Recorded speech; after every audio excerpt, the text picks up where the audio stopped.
What do you do when the person you love looks you in the eye and calmly tells you she has already planned her own funeral?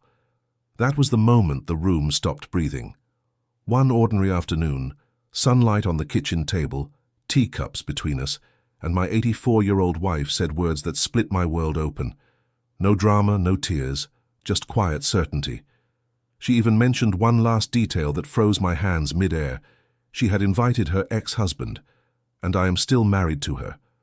At first I thought it was a strange joke, the kind older people make when they feel time pressing on their shoulders. But she wasn't joking. Her voice was steady, organized, like someone reading a list. Music chosen, flowers chosen, guest list written. And in the middle of that list lived a past I had pretended did not exist. My mind raced with questions I didn't dare ask. Why him? Why now? What did this mean for our decades of marriage, our secrets, our quiet routines? I tried to laugh it off, to break the tension, but the ice didn't crack. She reached for my hand and said she didn't want me to be blindsided on the day. Those two words echoed. On the day. Suddenly, every clock in the house felt louder. Was she sick? Was there something she was hiding? Or had she simply reached that age when people begin to prepare their exit as carefully as they once planned weddings? The strangest part was the tenderness in her eyes. Not cruel, not distant, just full of something I recognized but could not name. Love? Guilt? Unfinished business? All I knew was that an invisible door had opened between us, and behind it lived years we had never fully spoken about. Marriage, love, loss, secrets, reconciliation. All the words from the stories we used to hear about other people were suddenly sitting with us at the table. I wanted to be brave, but jealousy flickered like a match. I am still her husband. I am the one who stayed, the one who grew old with her. And yet, she wanted him there at the last chapter of her life story. Was this a farewell? Or was it a confession she had kept folded in her heart for 40 years? I asked nothing, because sometimes the answer feels more dangerous than the question. Instead, I listened, because she had finally begun to speak, and when a person who carries decades inside finally speaks, you do not interrupt. Her words didn't end anything. They began something. A slow unraveling of memories, choices, promises, and silences we had both agreed to keep. I realized that this wasn't about death alone. It was about life, hers, mine, ours, and the one she had lived before me that never fully disappeared. And as she kept talking, I understood that this conversation was only the beginning of a much larger truth she was ready to reveal, piece by fragile piece. If you are still here with me, it means this story already touched something in you. Maybe love, maybe fear, maybe the weight of secrets we carry in long marriages. I want you to stay with this journey, because understanding what happens inside relationships after decades together can change the way you look at your own life. Tell me in the comments what you would feel in my place: confusion, jealousy, compassion. Your words matter here. Leave a like if this reflection helps you think about love, loss, and how fragile time really is. And subscribe so you don't miss the rest of this confession, because the next part goes even deeper. I didn't go looking for the past. It arrived quietly, folded, into fragile paper, and tucked in the back of an old drawer. A week after our conversation about her funeral, she fell asleep in the armchair, and I went to put away some documents she had left on the table. That's when I found the small box, the one I had seen for years but never opened. Because in long marriages you learn which doors are meant to stay closed. This time, however, something inside me whispered that the truth was already walking toward us, with or without my permission. The box smelled of old perfume and winter. Inside were letters tied with a ribbon that had once been red and was now the color of dried roses. The handwriting on the envelopes wasn't mine. The name on them wasn't mine either. It was his, the ex-husband she had invited to her last goodbye. My hands trembled, not from anger at first, but from the sudden realization that our life together was just one chapter in a much longer book she had lived. I had always known she had a past. I just hadn't expected it, to feel so alive. I didn't read them right away. I sat there with the letters on my lap, listening to the sound of the house settling at night, the ticking clock, her soft breathing from the other room. Marriage teaches you that love is full of rooms, the ones you share, the ones you avoid, and the ones you pretend don't exist. I had always believed that whatever came before me had been neatly closed. Now I could feel years pressing through thin paper. When I finally opened the first letter, it didn't explode with drama. It was tender, ordinary, almost painfully human. They wrote about rain, broken appliances, lost jobs, small victories, things that build a life slowly. And between those lines, I saw a younger version of her, laughing on streets I had never walked with her, crying over problems I had never helped her carry. That realization hurt in a strange, quiet way. Not betrayal, more like the ache of discovering that the person you love has lived entire seasons you were not there to witness. There were gaps in the letters, long silences between dates like storms no one wanted to describe. Words scratched out, rewritten, softened. I began to understand something she had never said aloud. Their story had not simply ended. It had broken. And when things break, pieces stay lodged inside people, even when they move on, even when they say, "I do" again, even when decades pass. I placed the letters back exactly as I found them, not because I didn't want answers, but because I finally realized the real question wasn't about him. It was about who she had been before me, and what part of that woman still lived quietly beside me all these years. Secrets in long marriages are rarely about deceit. Often, they are about survival, about keeping fragile parts of ourselves from being touched again. When she woke, she looked at me differently, as if she somehow knew which drawer I had opened, which door I had dared to crack. She didn't accuse, she didn't explain. She simply asked if I wanted tea. And in that simple question lived everything we hadn't yet said, that a conversation 40 years overdue was finally approaching, slow but inevitable. Why invite the man she once left behind to the last scene of her life? That question began haunting the house, settling into chairs, drifting down hallways.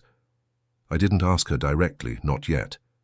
Sometimes the heart asks its questions in whispers before the mouth finds the courage to speak.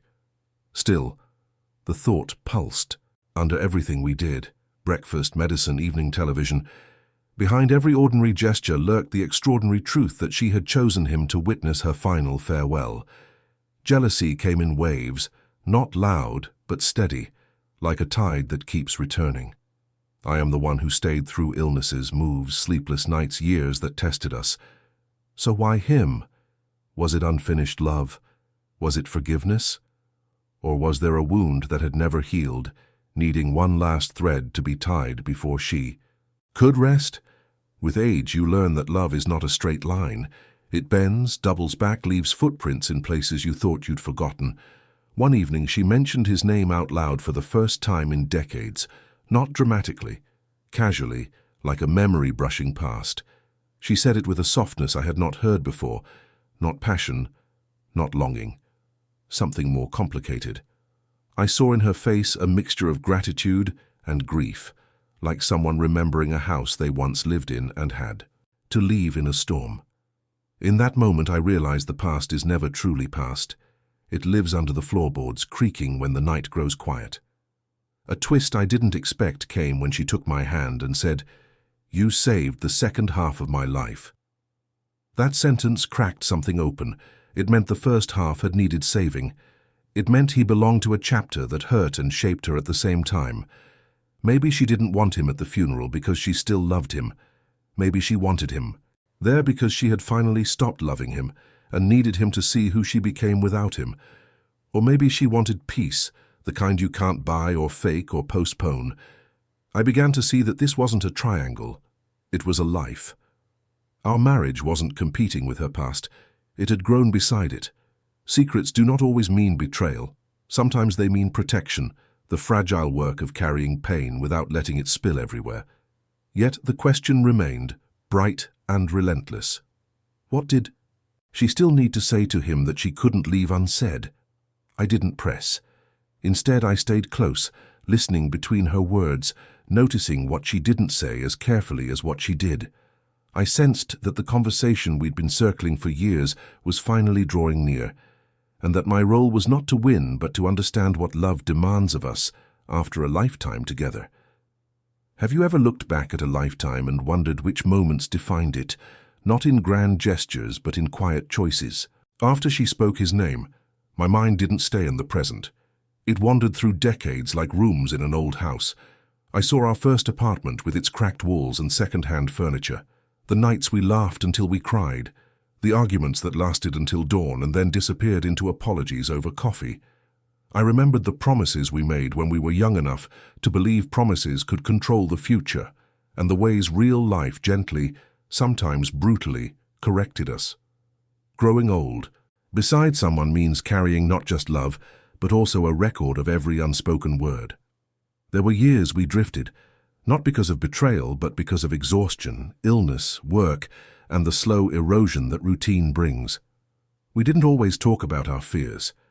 We didn't always admit when we felt lonely while sharing the same bed. Long marriages are built as much on what is left unsaid as on what is spoken aloud, and I began to realize that the funeral plan was not just about dying. It was about finishing conversations time had interrupted. I thought about the nights she sat at the edge of the bed, staring into the dark, saying she was just tired, and how I accepted that answer because I was afraid of the real one. I thought about the times I failed her in small human ways, missing her sadness, assuming we had endless days to talk, believing that love alone could carry everything without effort. Marriage is not a straight heroic story. It is a series of repairs, compromises, forgiven moments and small daily acts that nobody applauds, but that keep two lives stitched together. A twist surprised me when I realized that I too had ghosts I never introduced to her. Regrets, what-ifs, versions of myself that never fully arrived.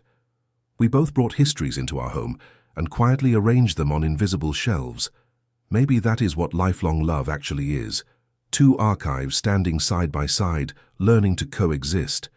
Her wish to invite her ex-husband suddenly felt less like a threat and more like an unfinished chapter demanding respect, and that realization frightened me for its honesty. I began to ask myself difficult questions. Had I truly seen her, or had I grown comfortable with the version of her that made my life easier? Did we talk, or did we simply coexist with affection and habit? The thought stung, not as accusation but as awakening. Love in old age is not about perfection. It is about facing the truth with trembling hands and staying anyway. As these memories flooded me, I understood that the story we were living was larger than jealousy or pride. It was about love stretched over half a century, tested by time, shaped by secrets, held together by forgiveness we hadn't yet spoken out loud, and I sensed the next revelation was already on its way. How many years can a truth wait before it finally demands to be spoken? The evening it happened, the house felt unusually still, as if even the walls were listening. She called my name softly, the way she did when the words were fragile. We sat across from each other at the kitchen table we had eaten thousands of meals on, but this time there were no plates, no distractions, only two old people finally brave enough to speak without armor. She didn't begin with explanations. She began with a confession I didn't expect. I didn't want you to carry my unfinished pain. Then everything unfolded, slowly at first, then with the unstoppable momentum of memory. She told me about the young woman she once was, hopeful, scared, trying too hard to be perfect. She spoke of a marriage that had started with promises and ended in quiet fractures, not because there was no love, but because love alone had not been enough to heal what life kept breaking. There had been disappointments, loss, decisions that left scars they both pretended not to feel. And when it ended, it didn't really end inside her. She simply learned to live with the echo.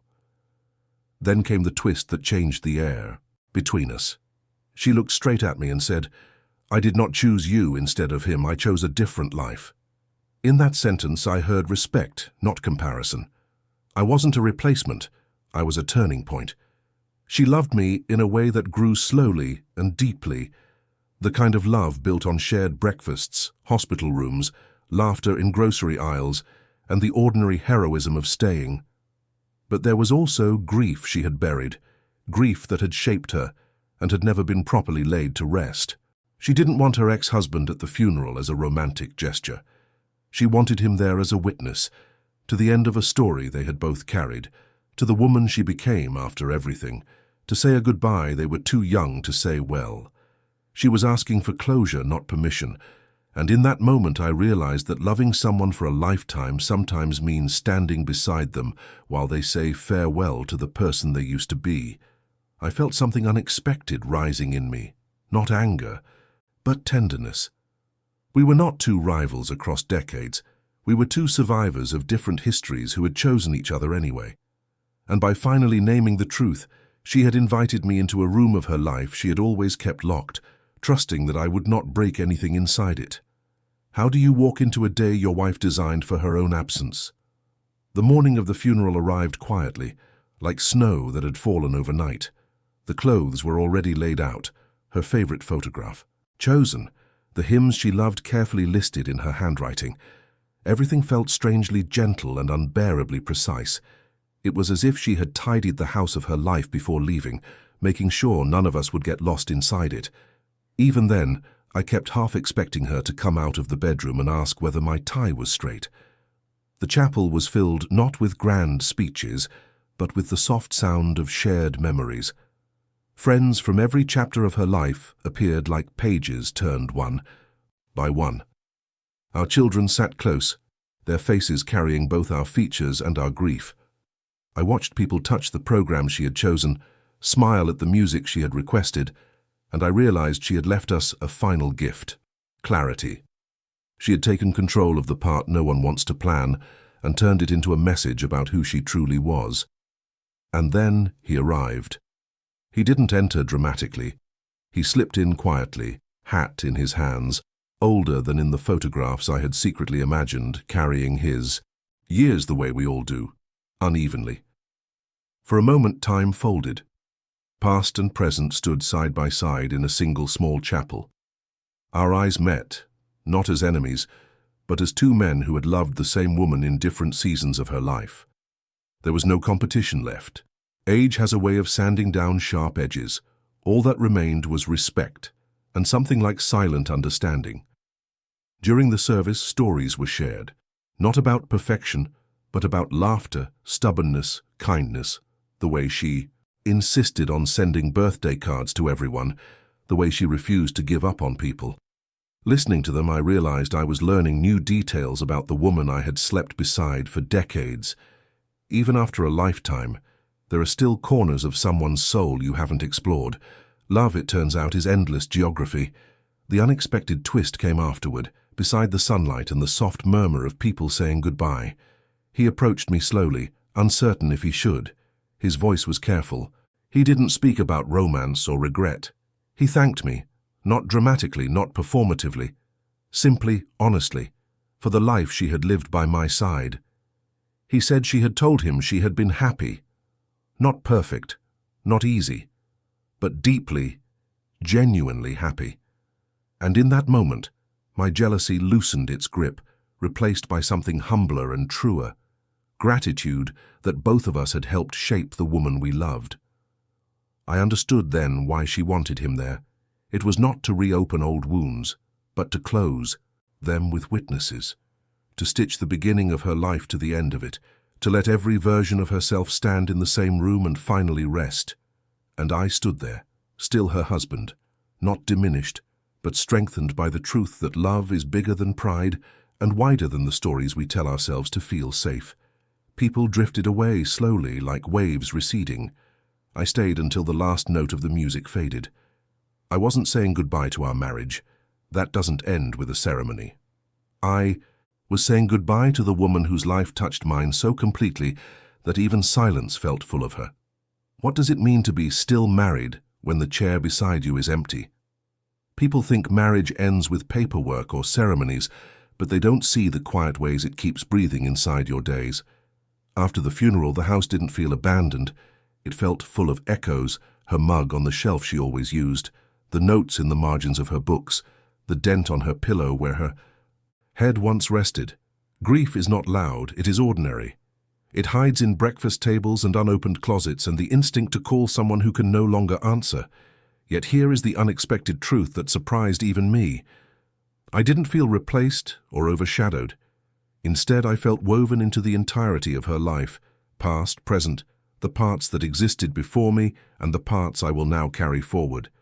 I understood, finally, that long love is not about possession. It is about accompaniment.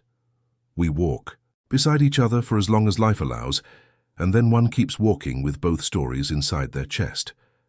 I speak to her sometimes, not out loud, just in the quiet language of memory.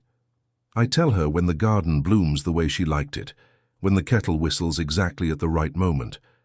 I still straighten the picture frames she cared about, water the plants she used to scold for being dramatic, smile at jokes we told 1,000 times. This isn't holding on to the past in denial. It is honoring the life we built, brick by small brick. The way ordinary love becomes extraordinary simply by lasting. The twist I never expected was forgiveness, not only of her secrets, but of my own. I forgave myself for the days I was distracted, the conversations I postponed, the tenderness I sometimes forgot to show. I forgave her for the letters I found, the silences she kept, the parts of herself she could only reveal at the end. Secrets in old age are not weapons. They are rooms people didn't know how to invite us into yet. Now those doors stand open, and instead of anger, I feel understanding. I am still married because love does not obey calendars. Rings outlast ceremonies. Promises continue in the choices we make after the last goodbye. In kindness, in patience with ourselves, in the courage to keep living while carrying someone gently with us. I don't pretend the pain is gone. It isn't supposed to vanish. It changes shape. It becomes a companion that reminds you the story mattered. So I wake up each morning and do what we always did. I keep going, not to move on, but to move with. I carry our years, her laughter, the truths finally spoken, the peace she found by tying together every chapter of her life. And in that quiet, steady way our marriage goes on, not as a ghost but as a presence that guides how I love, how I listen, how I forgive, and how I stay. Thank you for staying until the end with me. If this story made you think about the hidden layers inside long marriages, about forgiveness, grief, and the secrets we carry for decades, I want you to do one simple thing right now. Subscribe to the channel, because these real-life confessions are not just stories. They are lessons people usually learn too late. Leave a like if you felt even one moment of truth in what I shared, because that support tells the platform to show this to someone who might need it tonight. And I really want to hear from you. Go to the comments and write the words, "Still married," if you believe love can continue even after goodbye, or write "closure" if you think my wife did the right thing inviting her ex-husband. Your comment helps this community grow, and I read every single one. Now do not click away yet.